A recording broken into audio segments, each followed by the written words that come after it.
Bonjour et bienvenue de la part de la présidente de EPPNE et de ses membres, Ensemble pour protéger nos enfants. Nous allons vous présenter cette conférence sur le thème « L'idéologie du genre, un danger actuel pour les enfants ». Nous allons procéder pour une première partie par une entrevue entre M. Lucas Magnus, enseignant en français et en histoire à la retraite, et Madame Titine Quincy, docteur en droit international. Ce sera sous une forme d'entrevue. Après cela, je reviendrai vous expliquer comment vous pouvez contribuer avec nous à protéger nos enfants et nous terminerons avec les mots de la fin de notre présidente. Donc, bienvenue à Monsieur Magnus et à Madame Quincy. Merci. Merci beaucoup, Isabelle. Bonjour, Lucas. On peut se tutoyer, nous travaillons ensemble. Alors, pouvez-vous vous présenter brièvement après la présentation d'Isabelle? On aimerait en savoir un peu plus sur vous. Ben oui, brièvement, Isabelle a déjà dit, je m'appelle Lucas Magnus. Je suis donc professeur de français et d'histoire à la retraite. Je suis originaire de la Belgique et ça fait maintenant 10 ans que je suis à Montréal. Comment expliquez-vous votre intérêt pour le thème de la conférence d'aujourd'hui, l'idéologie du genre, un danger actuel pour les enfants? Ben, en fait, ça fait depuis 40 ans que je suis en contact avec des adolescents et je continue à animer des groupes d'adolescents ici à Montréal aussi. Et les dernières années, en étant en contact aussi avec des parents ici au Québec, mais aussi en écoutant ce qui se passe dans d'autres pays, j'ai pris connaissance d'une montée exponentielle d'enfants et d'adolescents qui souffrent de dysphorie de genre, ou en tout cas d'un malaise par rapport à leur sexe biologique. Et que ces derniers sont invités quasiment immédiatement au sein de leurs écoles à entamer une transition de genre. Avant de continuer, soyons clairs sur un point. Personnellement, et je parle aussi au nom de nombreux parents, nous sommes engagés à respecter les personnes transgenres dans leur dignité tout en soutenant leurs parents souvent fragilisés. Mais ceci dit, nous pouvons et même nous avons le devoir, en tant que citoyens responsables et en tant que parents, de nous demander quelles sont les raisons de cette augmentation de cette dysphorie. D'abord, pouvez-vous nous donner une définition de la dysphorie du genre? Alors oui, c'est important de savoir de quoi on parle. La dysphorie de genre est un malaise parfois très profond d'une personne, généralement dès le plus jeune âge, qui sent un inconfort ou une détresse liée à une dissociation entre ce qu'il ressent en tant qu'homme ou femme, garçon ou fille, en fait son identité de genre, d'une part, et de son sexe biologique d'autre part. Il y a une dissociation. Ça paraît être assez compliqué. Est-ce que c'est un phénomène qui est assez répandu? Oui, c'est répandu. Euh, Au Royaume-Uni et aux États-Unis, depuis 15 ans, le nombre d'adolescents qui désirent une transition a augmenté de 4000%. Il s'agit donc d'une multiplication par 40 en 15 ans. Aux États-Unis, on estime que 2% des adolescents maintenant se considèrent trans. D'autres pays suivent la même tendance. Comment pouvons-nous expliquer cette augmentation? Les personnes, pour expliquer ça, les personnes que j'appellerais pro-trans expliquent cette augmentation en disant qu'en réalité, les jeunes souffrant de dysphorie de genre ont toujours existé, mais qu'aujourd'hui, ils peuvent mieux l'exprimer. Or, l'affirmation que le phénomène de cette ampleur a toujours existé n'est pas crédible, puisque aujourd'hui, on ne trouve pas d'adultes qui attestent qu'ils ou elles souffraient de dysphorie dans leur jeune âge et que l'on n'aurait pas reconnu comme tel. Une explication beaucoup plus réaliste est que cette augmentation exponentielle est due à un agenda bien établi par un courant qui veut à tout prix convaincre les jeunes générations qu'ils ou elles pourront changer leur sexe biologique si leur ressenti le leur suggère. Je vous invite maintenant à regarder une courte vidéo où deux experts donnent leurs considérations sur ce phénomène.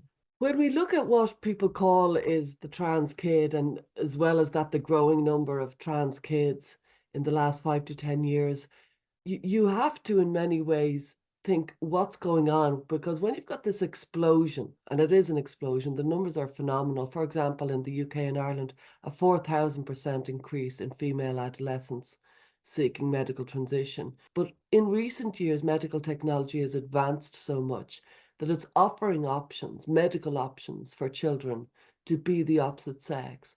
And I would argue children don't have the maturity to understand that what they are offering is something that's going to impair their fertility. It's going to impair their sexual functioning. It's going to physically weaken their body in many different ways, such as their heart, raised likelihood of multiple sclerosis, raised likelihood of dementia, and, osteoporosis. A lot of, it carries a very heavy medical burden on the child, on the body. And so for that reason, I reject the concept of the trans child.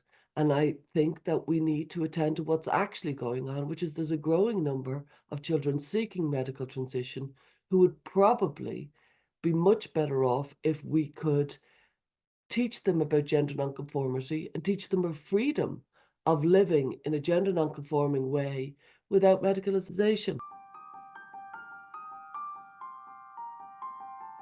Vous préférez avoir une fille trans ou un garçon mort? Pour couper court à tout débat, les transidentitaires brandissent le chantage au suicide, une affirmation idéologique maintes fois démentie par les études sérieuses. Elle fournit l'argument imparable aux adultes militants pour imposer leur idéologie mortifère et son cortège de mutilations sexuelles irréversibles à un nombre croissant de mineurs sous influence.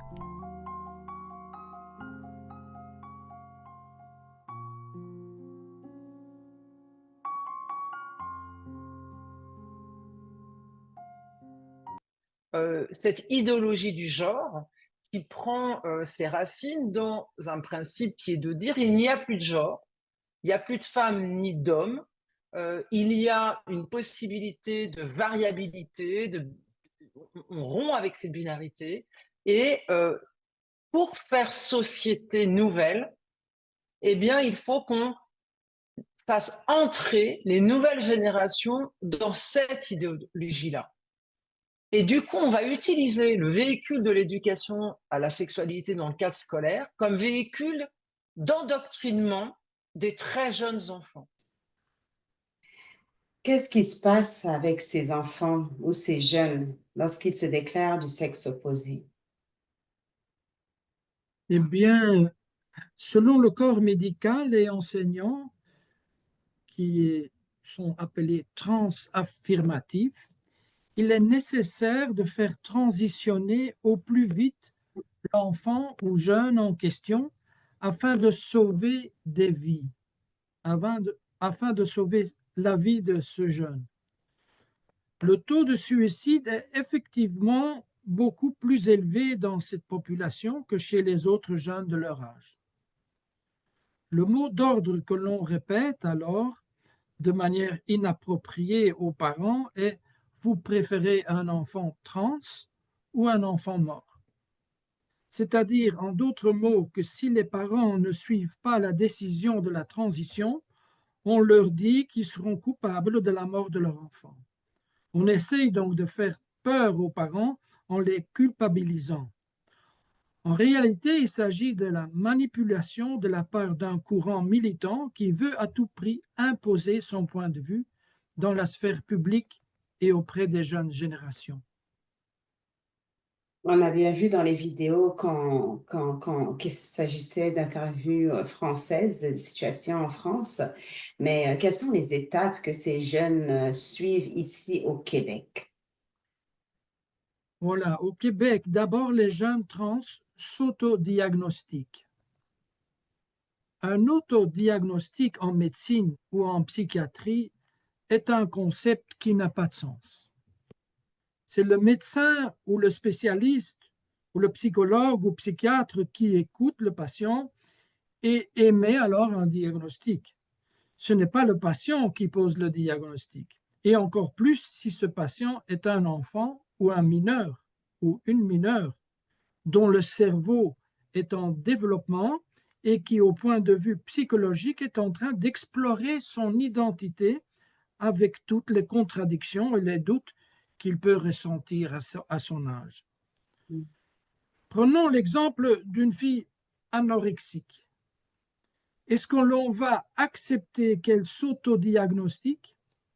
Est-ce qu'on va lui donner raison de ne plus vouloir manger, parfois de vouloir enlever son estomac pour qu'elle ne mange plus?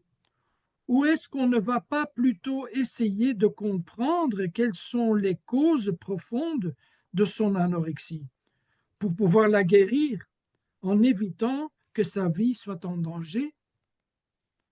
Or, dans le cas de la dysphorie de genre, nul ne peut s'opposer à l'autodiagnostic de cet enfant ou de cet adolescent, sous peine d'être poursuivi. Dans le cas de parents qui voudraient en parler avec leurs enfants et comprendre s'il y aurait d'autres moyens, d'autres solutions, ils risquent d'être enlevés de leurs droits parentaux. Alors, après s'être autodiagnostiqués, les adolescents québécois peuvent commencer à faire changer leur nom, en général d'abord dans les documents scolaires. Dépendant des différents établissements scolaires, il arrive que l'école interdit le personnel éducatif de mettre au courant les parents. Des enseignants ont été obligés de mentir aux parents et des procès juridiques sont en cours pour cela. Après le jeune, à partir de 14 ans, avec l'autorisation de ses parents, qui est nécessaire à cet âge-là, il peut faire changer son nom sur son acte de naissance, sa carte d'assurance maladie, etc. À 18 ans, l'âge de sa majorité, il pourra le décider tout seul. On parlait un petit peu de la réalité juridique, mais qu'est-ce qui se passe au niveau médical? Alors, au niveau médical, oui, les jeunes consultent un professionnel de la santé, un médecin ou psychologue, et après avoir obtenu une lettre de recommandation, une lettre est suffisante, il ou elle peut commencer un traitement avec des bloqueurs de puberté. Les effets de ceux-ci sont encore réversibles, même si leur développement sexuel, à cause de ces bloqueurs de puberté, en tant que garçon ou fille, est interrompu et que ces bloqueurs ne sont pas du tout inoffensifs, avec tous les effets secondaires qui y sont liés. L'étape suivante est la prise d'hormones croisées. Pour les filles, ce sont les hormones masculinisantes, s'appellent testostérone, et pour les garçons, ce sont les hormones féminisantes, œstrogènes. Après, ils peuvent continuer avec des chirurgies pour enlever les seins, ça s'appelle mastectomie, ou pour enlever le pénis, une pénectomie. Et ils peuvent continuer la construction difficile mais possible des organes génitaux avec la construction d'un pénis, phalloplastie, pour les filles, ou d'un vagin, vaginoplastie pour les garçons. Ce sont des chirurgies douloureuses et coûteuses. Au Québec, sont remboursées entièrement par l'assurance maladie. Il va de soi qu'il s'agit là d'interventions médicales risquées et surtout, dans le cas que les interventions réussissent, ils sont irréversibles. C'est très, très important. C'est important à savoir. Qu'est-ce que cela signifie pour les personnes trans concrètement? Oui, c'est important. Il faut savoir ceci.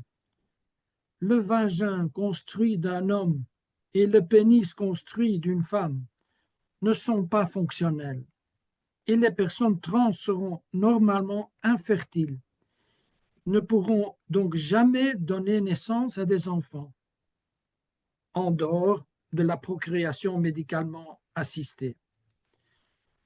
Il s'agit donc de chirurgies que nous pouvons comparer à des chirurgies esthétiques. On ne change que l'apparence.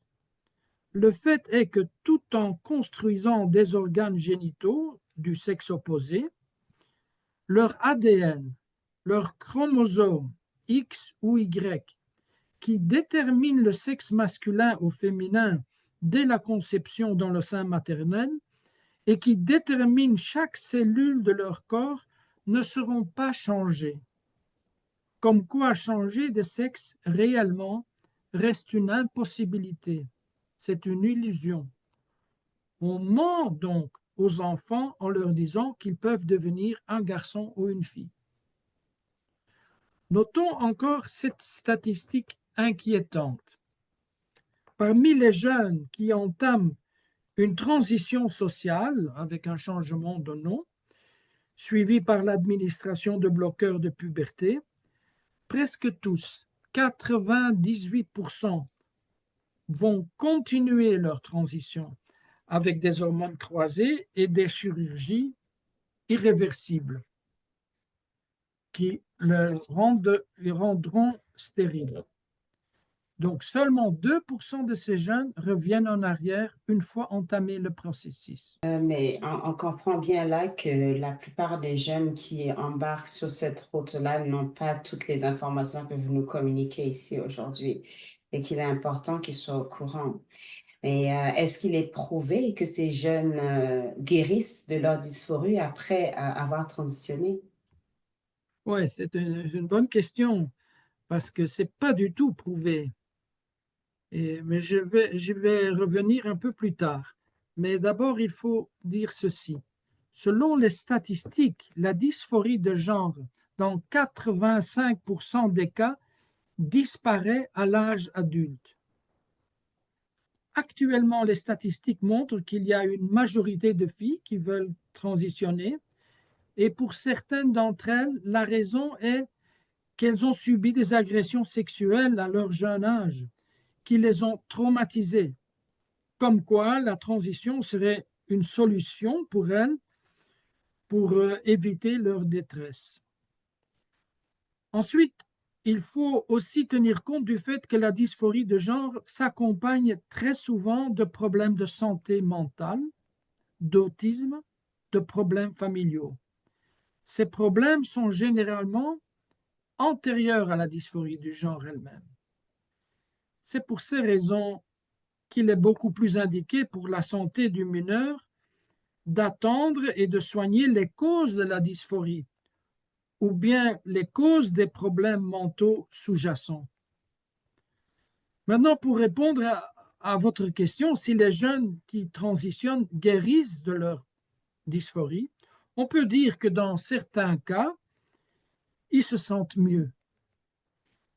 Mais les cas sont nombreux aussi de ceux ou celles qui continuent à se sentir mal dans leur peau et les statistiques montrent, contrairement à ce que prétend le personnel transaffirmatif, qu'après une transition, le nombre de suicides ne diminue pas et qu'elle ne guérit pas les problèmes de santé mentale ou les traumatismes sous-jacents.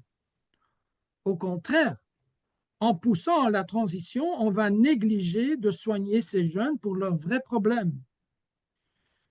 Une nouvelle étude approfondie démontre sans équivoque que les personnes qui subissent une chirurgie dite de réassignation sexuelle s'exposent à un risque de suicide 12 fois supérieur à celui de la population générale. Il faut noter aussi que les multiples thérapies lourdes nécessaires pour une transition ont des conséquences graves sur la santé de ces jeunes, comme par exemple l'ostéoporose qui a été constatée. C'est pourquoi des gouvernements de plusieurs pays, comme la Suède, la Finlande, le Danemark et ensuite le Royaume-Uni, des pays qui étaient les premiers à mettre en pratique la transaffirmation, sont revenus de leur politique et ont décidé d'arrêter, sauf des exceptions, leur politique de soins de transition pour des mineurs, car ils ont constaté qu'ils sont irresponsables du point de vue médical. Notons aussi qu'un certain nombre de transitionneurs ou transitionneuses, en voyant que leur malaise continue, comprennent qu'ils ont fait une erreur et qui se sont laissés entraîner par leur père par contagion sociale, surtout par les réseaux sociaux et aussi par le corps médical transaffirmatif, qui les avait convaincus qu'ils étaient nés dans le mauvais corps. Ces jeunes comprennent alors qu'il aurait mieux valu rester ce qu'ils sont biologiquement, mâle ou femelle, garçon ou fille. Certains alors décident de détransitionner et deviennent souvent des personnes qui alertent d'autres jeunes du danger de l'idéologie du genre. Il va de soi que la communauté transaffirmative qui les avait accompagnés vers la transition les considère maintenant comme des traîtres. Et le principe de faire confiance à leur autodiagnostic quand ils étaient jeunes ne semble plus valable maintenant qu'ils sont adultes. Cette attitude du personnel transaffirmatif montre que leur volonté de faire transitionner des jeunes n'est pas motivée par l'écoute bienveillante du jeune, mais d'une attitude idéologique.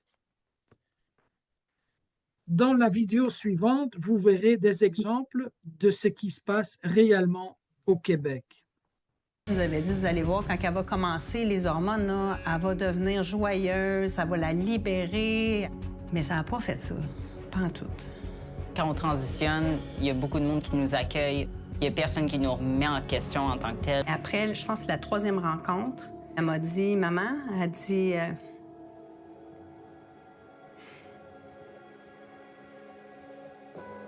Finalement, je suis un garçon trans. Parce que je préfère être un garçon efféminé qu'une femme butch. Mais tout n'est pas si simple. Clara est instable, impulsive et hypersensible. Plusieurs professionnels détectent des traits TPL, le trouble de la personnalité limite. Ses parents évoquent cette hypothèse avec la psychologue. J'ai demandé, mais pourquoi ça serait pas TPL? Je voulais voir sa réaction. Elle m'a répondu que TPL n'existe pas. Les TPL sont des transgenres. Au Québec, pour amorcer une transition médicale, il faut au moins une lettre de recommandation d'un professionnel. Clara l'obtient et passe à la première étape. En premier, on reçoit du Lupron. C'est des bloqueurs d'hormones. Ça stoppe la puberté. Le Lupron, un médicament qui freine la production d'hormones pendant la puberté et permet à l'ado de réfléchir à son genre. Depuis 2010, les prescriptions des adolescentes ont sextuplé selon les données de la RAMQ. Et une étude montre que 9 ados sur 10 qui prennent des bloqueurs continuent vers une transition médicale. Ça a arrêté mes menstruations immédiatement. Clara passe à la prochaine phase, la testostérone. Elle a 15 ans et au Québec, il n'y a pas d'âge minimum pour en recevoir. En 2013, 10 jeunes filles de 14 à 17 ans ont reçu des prescriptions de testostérone. En 2023, elles étaient 97. J'ai commencé à avoir plus de pilosité, puis aussi ma voix est devenue plus grave. Encore là, j'aimais pas plus ce que je voyais qu'avant. Elle nous avait dit, vous allez voir, quand elle va commencer les hormones, là, elle va devenir joyeuse, ça va la libérer. Mais ça n'a pas fait ça, pas en tout.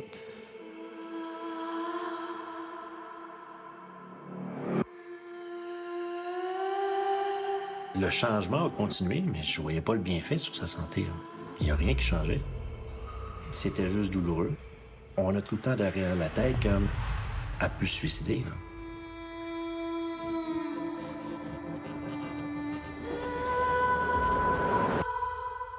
Après 4 mois de testostérone et plusieurs tentatives de suicide, Clara est internée à l'hôpital Rivière-des-Prairies. Ses parents veulent savoir, leur fille a-t-elle ou non un trouble de la personnalité limite? Quand j'ai dit que la clinique nous avait dit que les TPL n'existent pas et qu'ils sont transgenres, les médecins en place et psychologues ont sauté, puis ça a été un « quoi? Qu'est-ce qu'elle a dit? » Puis là, ils se disent « Voyons, l'hôpital est rempli de TPL. » L'hôpital remet en question le diagnostic de dysphorie de genre. Leur psychologue recommande une thérapie et fait cesser les injections de testostérone. Mais à sa sortie de l'hôpital, Clara recommence à s'injecter et elle retourne directement chez sa psychologue. Les séances, à chaque fois que ça finit, je dis de quoi vous avez parlé, bien que j'avais le droit légalement de demander d'aller dans les toilettes pour hommes. De ça. J'ai dit, OK, mais avez-vous parlé d'autre chose? As-tu fait une thérapie? C'était jamais à propos d'une thérapie. J'ai dit, ça va faire. Là. J'ai dit, on parle juste de ça. Je vous paye pas pour lui la renseigner au niveau des points légaux, puis qu'est-ce qu'elle peut faire, puis qu'est-ce qu'elle peut militer. Moi, je voulais qu'elle vous voie pour que vous puissiez l'aider. Puis ça a été la dernière rencontre parce que là, clairement, elle l'aidait pas. De son côté, Jane veut passer à la prochaine étape, la mastectomie. C'est sûr, le fait que je voyais les autres gars autour de moi qui étaient en chest sur le bord des piscines, j'étais comme, je me sens gars à moitié. Je sens que c'est pas authentique.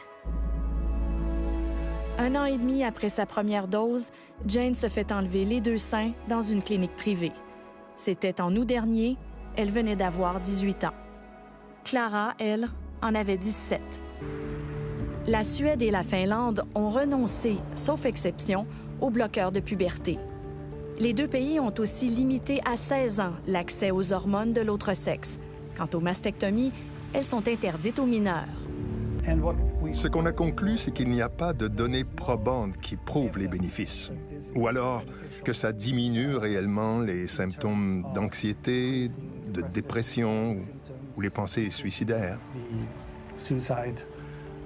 Et ça veut dire que globalement, on ne peut pas recommander le traitement. Au Québec, le Collège des médecins dit réfléchir à la question des soins de santé des personnes trans. On aime ça parler du modèle scandinave au Québec. Bien, le modèle scandinave, on devrait peut-être s'y intéresser par rapport aux transitions de genre aussi. Pour ne pas faire de tort à sa fille, Antoine nous a demandé de changer leur prénom. Amélie s'est fait proposer une transition médicale alors qu'elle était hospitalisée pour une autre raison. C'est arrivé à Sainte-Justine. Antoine s'y dit profondément troublé par l'absence de garde-fous pour protéger les adolescents troublés. Il dénonce l'empressement à présenter un traitement médical sans vérifier la présence de dysphorie de genre.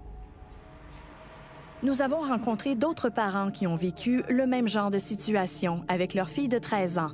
Eux aussi ont l'impression que la voix des parents n'est pas entendue. Il y a beaucoup un discours de peur qui accompagne. Mais... Tout est basé là-dessus. Bien, c'est ça. C'est la culpabilisation aussi qui vient avec. Si tu le fais pas, tu mets ton enfant en danger. Si tu ne vas pas dans cette direction-là, tu es un mauvais parent. D'ailleurs, c'est écrit de facto. Merci beaucoup pour ces images, elles sont très frappantes. Alors, pourriez-vous nous donner une définition de l'idéologie du genre? Oui, là aussi c'est important de comprendre bien. L'idéologie du genre est l'ensemble d'opinions ou de croyances d'un groupe de personnes qui croient qu'ils ou elles peuvent autodéterminer leur identité de genre, dissociée de leur sexe biologique. C'est ça la définition. l'idéologie du genre, pour expliquer plus, repose sur l'idée qu'il existe un vaste spectre de genres. Voici quelques exemples. Nous avons le genre fluide, une personne dont le genre change avec le temps ou les circonstances. A-genre, c'est une personne qui ne se sent affiliée à aucun genre. Bigendre, une personne qui s'identifie à deux genres simultanément ou alternativement. Demi-genre, par exemple demi-femme ou demi-homme. Genderqueer, une identité de genre qui n'entre pas dans les catégories traditionnelles. Genre astral, en lien avec l'univers, avec des énergies, avec des étoiles. Genre animal, en lien avec des qualités spécifiques associées à un animal. Mais selon l'idéologie de genre, il existe une infinité de genres, selon le ressenti de chacun. Pourriez-vous expliquer le danger que représente l'enseignement de cette idéologie, en particulier pour nos enfants?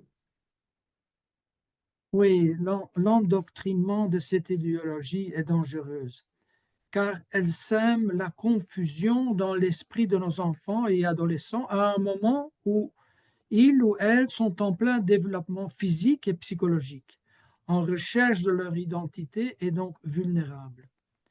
Leur enseigner le mensonge que leur sexe est insignifiant et peut être déconstruit ou reconstruit selon leur ressenti comporte un grand danger pour leur santé physique et aussi pour leur équilibre psychique. Il s'agit là d'un abus de pouvoir manifeste de la part d'adultes. On peut remarquer encore que cette idéologie est incohérente. D'une part, elle considère le sexe biologique comme indéfinissable et inutile, mais de l'autre côté, elle maintient qu'il est possible de naître dans un mauvais corps, c'est-à-dire dans un corps avec un sexe inadapté, et donc ce serait alors possible, voire souhaitable, de changer de sexe par une transition sexuelle. Pour consolider cette croyance, le langage courant est transformé et des terminologies nouvelles sont employées comme sexe assigné à la naissance, comme si le sexe dépendait d'une décision arbitraire. La réalité scientifique, par contre, nous dit que le sexe n'est pas assigné, mais constaté à la naissance et est défini dès la conception dans le sein de sa mère par les chromosomes X ou Y.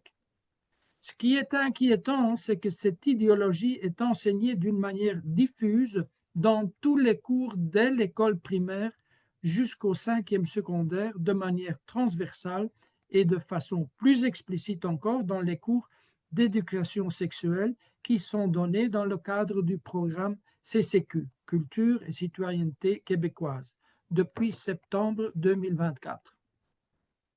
Je souligne le mot incohérence que vous avez utilisé. En vous écoutant, on comprend bien que cette idéologie renferme beaucoup de contradictions. Et toute idéologie qui renferme de la contradiction est, selon moi, selon la plupart, selon certains philosophes, vouée à l'échec. Alors, est-ce que vous pouvez nous donner des exemples concrets de ce qui est enseigné dans nos écoles? Oui, on va donner des exemples concrets à travers une vidéo que je vous propose. C'est une vidéo où Jean-François Lisée, journaliste et politicien connu, qui répond à Madame Annie Pullen, sans façon, qui est titulaire de la chaire de recherche du Canada sur les enfants transgenres. Est-ce que, selon vous, puis je commence avec vous, Madame, est-ce que ce qu'on enseigne à l'école peut faire naître des craintes légitimes chez des parents? Là? Parce que ça a été le début d'un des débats. Là. Je vous écoute. Bien, c'est sûr que ça peut peut-être faire naître des craintes. Est-ce que ces craintes-là sont justifiées? c'est une autre question. En fait, j'aimerais bien entendre les craintes parce que moi, j'ai regardé le contenu du programme d'éducation à la sexualité. Puis bon, il n'y a pas grand-chose qui parle de l'identité de genre. Mais j'aime beaucoup les faits. Et lorsqu'on dit sur cette antenne et ailleurs qu'en aucun cas au primaire, on enseigne que le sexe n'existe pas, c'est le contraire. Je vous ai envoyé une illustration qui est recommandée par le gouvernement du Québec dans les écoles primaires, où on demande aux enfants de faire leur licorne du genre. Et dans la licorne du genre, bon, il y a l'orientation, mais il y a aussi quel sexe avez-vous? Est-ce que vous êtes homme, femme, autre ou intersexe? Ben là, on dit, ben, le sexe n'existe pas. C'est soit homme, femme ou autre. Donc, on ne nous dit pas qu'on n'enseigne pas dans nos écoles primaires qu'il y a autre que le sexe n'est pas un continuum. Il y a plusieurs autres instruments comme ceux-là qui montrent que dans un des instruments, c'est écrit une infinie de possibilités pour le sexe. Ça, c'est une chose. L'autre chose, c'est que aussi le gouvernement du Québec fait la promotion aux primaires de deux instruments qui s'appellent l'histoire de Sam et Sam, qui est un petit garçon qui décide de devenir une fille et une petite fille qui décide de devenir un garçon. La vidéo a été vue 1 million de fois. Est-ce que c'est bien de montrer ça à des enfants primaires? Je ne le sais pas. Mais qu'on ne vienne pas nous dire qu'on n'enseigne pas ça à l'école primaire au Québec cette année. Mais ce que je trouve dérangeant, c'est que nulle part dans les 600 pages du guide pédagogique d'éducation à la sexualité, on ne parle des types masculins et féminins qu'on pourrait valoriser. Ce qui est valorisé, en fait, tout ce qui concerne l'hétérosexualité, c'est négatif. C'est l'hétéronormativité, l'hétérosexisme, le privilège hétéro et les stéréotypes. Alors, il n'y a aucun moment, je suis sûr que les profs le font, mais dans le matériel pédagogique qui est donné, il n'y a aucun moment où on dit, tu sais, être un garçon, il y a des côtés positifs. Puis être une fille, il y a des côtés positifs. Puis des garçons qui aiment les filles, il y a des côtés positifs. Ça n'existe pas. Je vous mets au défi de me montrer où dans les 600 pages, on montre ça. Le problème que j'ai, c'est que, et puis je vous remercie d'admettre que vous preniez pour acquis que comme la société est hétérosexuelle, on n'a pas besoin de le renforcer à l'école. Mais moi, je vous dis non. Je vous dis, on a besoin de l'égalité des choix sexuels à l'école. Et en fait, la seule chose qui est célébrée à l'école selon le programme, c'est l'expérience queer. Il y a une queer normativité qui est en train de remplacer l'hétéronormativité. Et lorsqu'on parle de l'expérience hétéro, c'est toujours, et même on dit, les stéréotypes masculins et féminins sont nocifs. Il n'y a jamais un moment où on dit de valoriser l'expérience hétéro masculine ou féminine. Et je pense que ça crée une distorsion. Ce n'est pas l'égalité des genres. Et donc, il y a des célébrations aussi du mois de la fierté. Il n'y a pas de célébration de l'hétérosexualité. Il y a une hiérarchie qui est en train de se créer entre ce que j'appelle la queer normativité qui est positive et l'hétéro-expérience qui est constamment présentée comme négative, homophobe. Oui, voilà. C'est qu'a répondu Jean-François Lisée. Mais on peut ajouter à cela les pratiques que nous connaissons au Québec des drag queens, des hommes, des acteurs professionnels travestis en femmes qui viennent dans les garderies, les bibliothèques, pour faire croire à nos enfants à travers des histoires bien élaborées qu'ils ou elles peuvent changer leur sexe s'ils le ressentent ou si leur imagination, il s'agit d'enfants très jeunes, 5-6 ans, ou ils peuvent le changer si leur imagination le leur suggère. C'est assez dur quand même de faire face à la réalité. On a vraiment le sentiment qu'on est nombreux à avoir besoin d'en savoir plus sur cette situation. Alors moi, je suis convaincue en vous écoutant et en écoutant toutes ces vidéos que c'est vraiment sérieux et qu'on ne peut plus nier en fait l'existence de l'idéologie du genre et de son enseignement dans nos écoles aujourd'hui, avec effectivement des conséquences très graves pour les enfants, pour nos familles et pour la société tout entière. Et la seule question que j'ai envie de vous poser, c'est de savoir que pouvons-nous faire maintenant?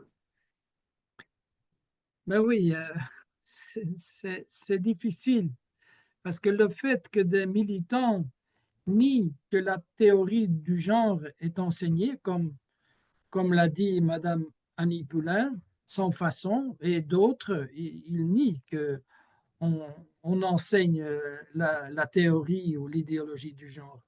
Et ça, cette négation n'est pas un fait anodin. Ce déni de la réalité n'est certainement pas dû à l'incapacité de ces personnes qui sont intelligentes et qualifiées, mais est plutôt dû à une volonté de manipuler de manière cachée nos élèves, qui font spontanément confiance aux adultes en autorité. Et en même temps, ils veulent influencer les adultes, la volonté de les endormir, en particulier les parents. Mais voilà que nous sommes nombreux en tant que parents et en tant que citoyens à nous rendre compte, à travers les questionnements de nos enfants, parfois choqués ou même traumatisés, qu'il s'agit bien d'une méthode qui relève de l'endoctrinement. Et ce qui rend cette idéologie encore plus dangereuse est le fait que sous le couvert d'éduquer nos enfants à des valeurs positives comme l'inclusivité et la lutte contre les discriminations, elle insuffle dans les esprits de nos enfants de façon sournoise l'idée qu'il est normal et licite que chaque enfant puisse choisir son identité de genre selon son ressenti, complètement dissocié de son corps biologique, qu'il pourra construire ou déconstruire comme bon lui semble, comme un objet. Et donc, pouvez-vous nous...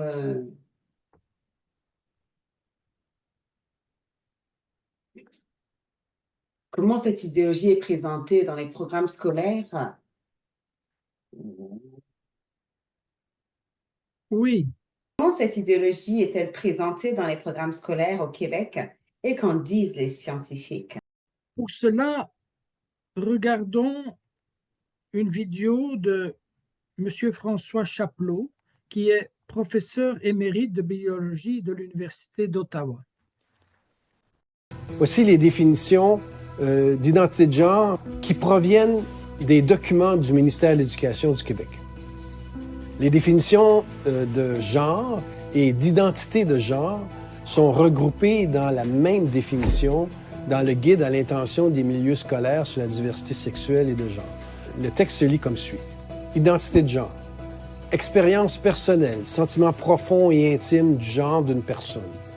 Le genre est un continuum largement compris comme ayant deux pôles, masculin et féminin.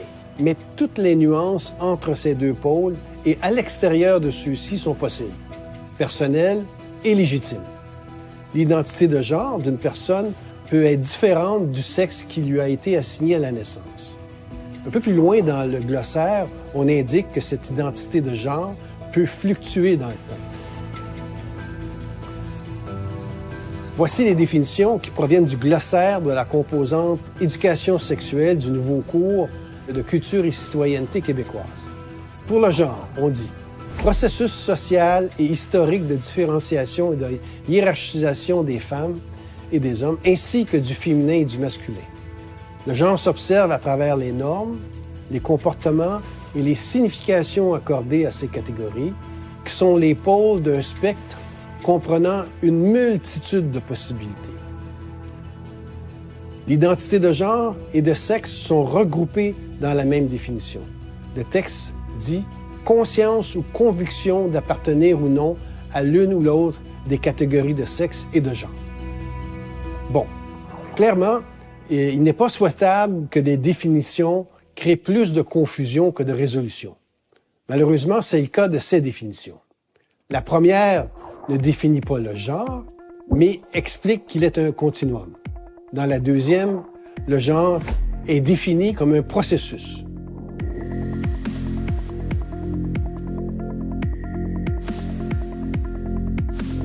Néanmoins, On peut extraire de ces définitions que le genre fait référence au cadre social dans lequel vit une personne, c'est-à-dire les normes, les comportements, les rôles associés au fait d'être une femme, un homme, une fille ou un garçon, ainsi que les relations entre ces catégories.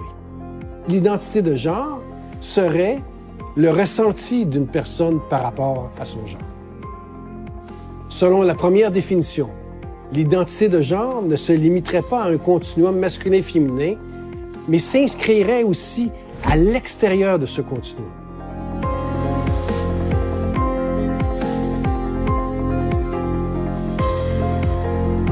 Cela peut aussi inclure les personnes biogenres, celles qui se sentent proches de la nature, ou les personnes qui ont un genre astral, celles qui se sentent proches de l'espace.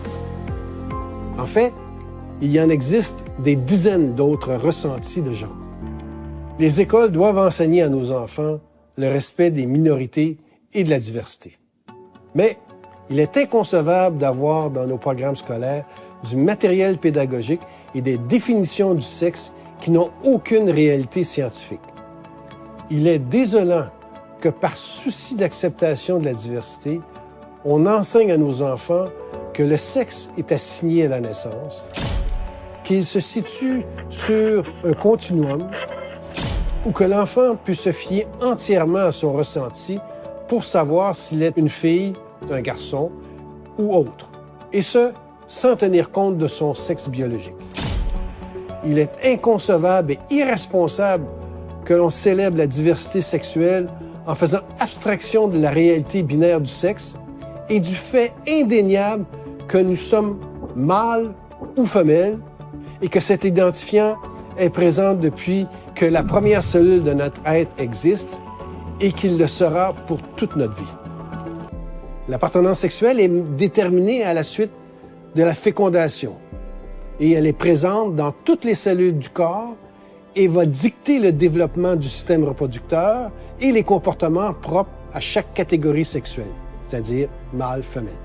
En ce sens, l'identité sexuelle d'une personne a un fondement génétique, c'est-à-dire inscrite dans ses gènes, un fondement biologique par exemple, l'action hormonale avant et après la naissance, et une composante sociale, de par le fait que nous vivons en société.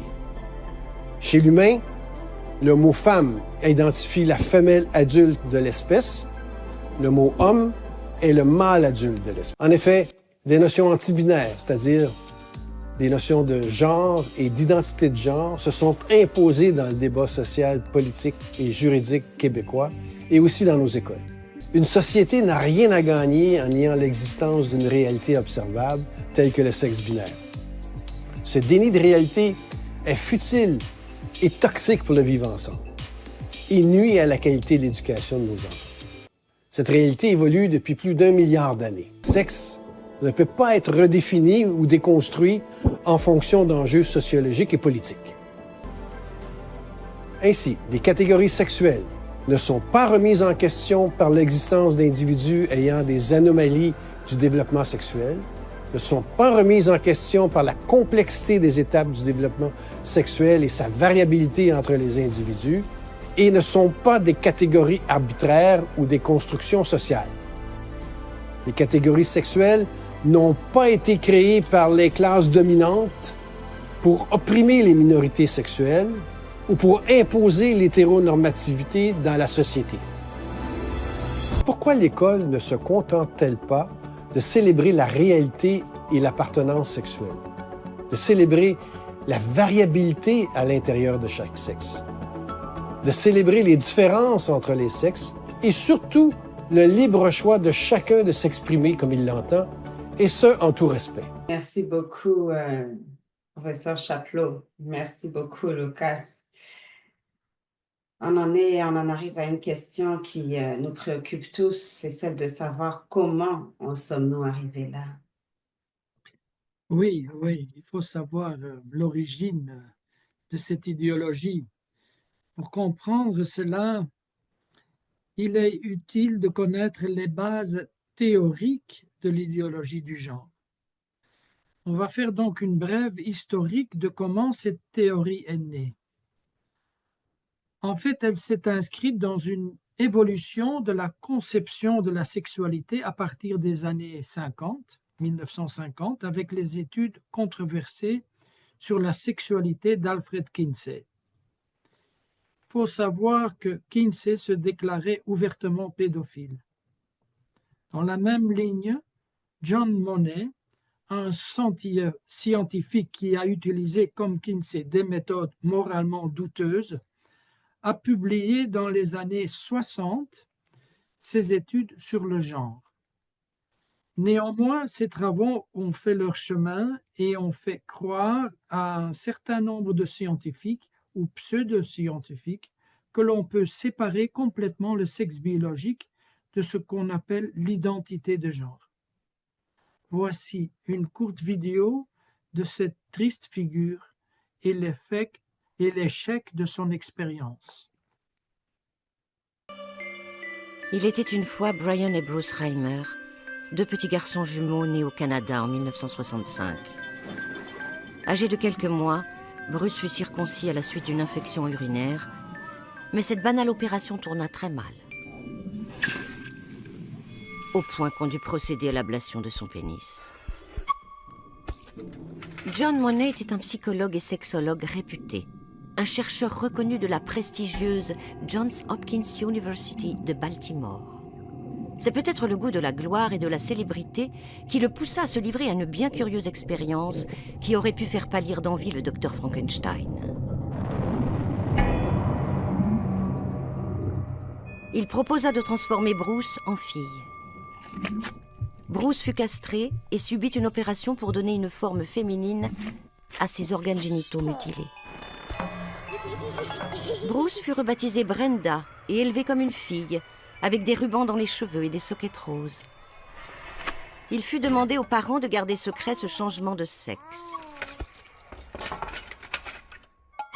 Brenda ne devait jamais savoir qu'elle fut Bruce à la naissance. Comme d'autres universitaires des années 60, John Money croyait et voulait prouver que toutes les différences de comportement entre garçons et filles étaient le résultat d'un apprentissage. On ne naît pas femme, on le devient. Voilà bien une assertion prise au premier degré. Pendant plusieurs années, John Money publia des rapports sur l'évolution de Brenda, décrivant chez elle un développement féminin parfaitement réussi. Le prétendu succès de la réassignation en fille du jumeau, largement diffusé dans les publications scientifiques, fit de John Money une figure incontestée du monde médical et eut comme conséquence la légitimation d'un protocole redoutable, soutenu par toute une armada de psychologues, de psychiatres, de chirurgiens et d'endocrinologues. Si ton pénis n'est pas à la bonne longueur, un peu différent ou accidenté, schlac, on te le coupe et on te transforme en fille. Et c'est ainsi que furent traités des centaines, des milliers d'intersexes de par le monde. Mais revenons à Brenda, car les années passent. Brenda se mit à péter les plombs avec des poussées suicidaires. Elle ne supportait plus ce curieux docteur Money qui la suivait depuis son plus jeune âge, scrutait le moindre détail de son évolution et de son anatomie, et la harcelait de questions pour savoir si elle préférait les poupées ou les trains électriques. Tant et si bien que sa famille arrêta le suivi. Adulte, Brenda, ayant réussi à percer le secret de sa naissance, voulut reprendre son identité masculine. Elle arrêta les oestrogènes qui avaient provoqué le développement de sa poitrine et passa à la testostérone. Mais John Money était un affreux menteur et il s'abstint de publier quoi que ce soit sur le cas qui pût laisser entendre que la réassignation n'avait pas réussi. La machine médicale était en route et plus rien ne pouvait l'arrêter.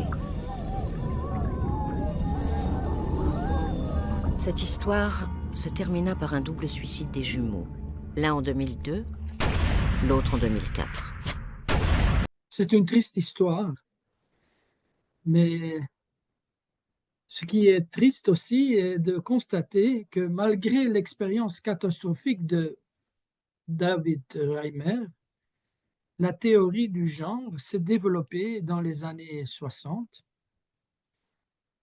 Elle s'est frayée un chemin, surtout depuis les années 70, à travers un fort lobbying auprès des gouvernements nationaux et des institutions internationales, comme l'ONU, l'OMS, qui, dans leurs standards, reconnaissent aujourd'hui différentes identités de genre.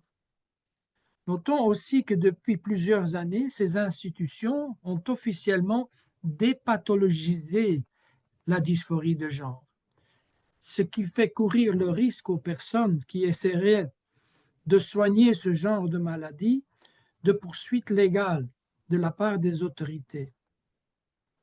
Au Québec, cette dépathologisation existe depuis 2019. Cet agenda est soutenu financièrement depuis les années 90 par des mécènes milliardaires, eux-mêmes trans ou transaffirmatifs, qui directement ou bien par leurs multinationales puissantes ont investi des milliards de dollars, surtout des dollars américains, dans l'agenda LGBTQ. En fait, l'agenda LGBTQ s'était concentré depuis quelques décennies sur la reconnaissance des couples homosexuels, mais lorsque ce but a été atteint et que donc le flux d'argent vers la communauté LGBTQ risquait de s'arrêter, puisqu'on avait atteint le but, pour que tout cet argent puisse continuer à arriver à la communauté, il fallait trouver une autre cause. Et on a trouvé la cause des personnes trans. Il va de soi aussi que l'industrie pharmaceutique a de grands intérêts dans ce trans business très lucratif. Merci beaucoup. Que peut nous dire PPNE comme conclusion? Pour reprendre le titre de cette conférence, pourquoi l'idéologie du genre est un danger actuel pour nos enfants? Voilà, on arrive à la conclusion de cet exposé. Selon EPPNE, par l'enseignement de l'idéologie du genre diffus dans les cours du CCQ, l'école au Québec se rend coupable de 7 transgressions qui représentent 7 dangers sérieux pour nos enfants. Voici la première transgression. L'école au Québec présente injustement l'idéologie du genre comme une vérité scientifique. Elle utilise le langage sexe assigné à la naissance, ce qui conduit nos jeunes à l'idée erronée que l'on peut naître dans le mauvais corps et que le sexe est décidé arbitrairement. Le sexe biologique est déterminé dès la conception par les chromosomes X et Y. Il n'est pas assigné, mais constaté à la naissance. Et voici le deuxième danger. En présentant à nos enfants la possibilité de changer d'identité de genre, l'école mélange la sphère privée et la sphère publique et ne respecte pas l'intimité des enfants. Elle fait effraction dans leur développement psychologique en créant confusion et malaise par rapport à son identité.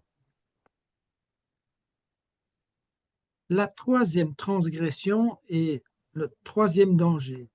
Il est irresponsable que des adultes, des professionnels de la santé affirment les pensées ou ressentis de mineurs en plein développement intellectuel et psychologique en leur proposant une transition médicale qui nuit à leur corps sain et qui aura des conséquences néfastes, allant jusqu'à la stérilisation pour le reste de leur vie. Le quatrième danger, l'idéologie du genre fait voir le corps comme un objet qu'on peut construire ou déconstruire à sa guise. Dans cette vision, le corps est vécu séparé de l'esprit et la sexualité séparée de l'amour. Dans cette vision, chacune se trouve finalement plus seule, plus vulnérable. La cinquième transgression de l'école est celle-ci. Par l'enseignement de l'idéologie du genre et en refusant de mettre au courant les parents des contenus enseignés, l'école au Québec va contre les chartes des droits de l'homme et celles du Québec qui stipule clairement que les parents sont les premiers éducateurs de leurs enfants. Ce rejet de l'autorité parentale relève de méthodes propres à des systèmes idéologiques totalitaires. On arrive au sixième danger. L'idéologie de genre fait croire que nous pouvons créer notre propre identité de genre en ignorant notre sexe biologique et de conséquence en ignorant la différence et la belle complémentarité entre les hommes et les femmes.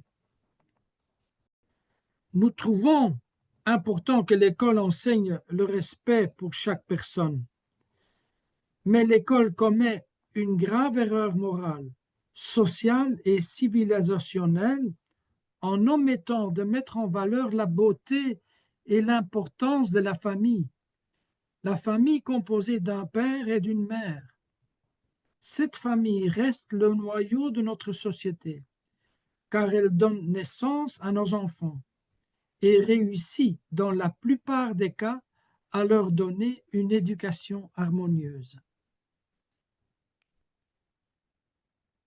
Merci beaucoup pour ces 7 dangers qui sont très, très frappants et très intéressants aussi. On espère vraiment que nos téléspectateurs vont écouter et comprendre les risques qu'il y a, qui sont associés à l'idéologie du genre, mais aussi à l'éducation à la sexualité dans nos écoles.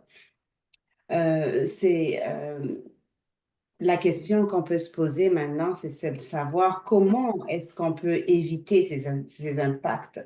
C'est la question que nous pouvons nous poser, mais il y a de l'espoir. Il y a vraiment de l'espoir car nous sommes ici parce qu'ensemble, nous pouvons protéger nos enfants du danger de cette idéologie. Merci beaucoup pour votre attention. Merci beaucoup, Lucas, et merci, Titine, pour cette présentation qui est très édifiante et aussi un peu troublante. Les membres de PPNE sont dédiés à la protection des enfants et à revendiquer le respect des parents comme premiers éducateurs de leurs enfants. Alors vous tous, si vous avez entendu cette présentation, nous vous avons demandé de nous supporter dans notre engagement. Les différentes façons dont vous pouvez le faire, c'est la première, c'est de prendre du temps avec vos enfants. Parlez avec vos enfants, prenez le temps de les écouter. Prenez le temps aussi de consulter la littérature qui leur est proposée dans toutes les matières. Et exigez des enseignants ou enseignantes d'avoir non seulement l'horaire, mais le contenu des cours, spécifiquement celui de l'éducation à la sexualité. En cas de refus, qui est souvent le cas, ou de malaise sur le contenu, communiquez avec nous. On va aller voir sur notre site, on a un processus par lequel vous pouvez réagir.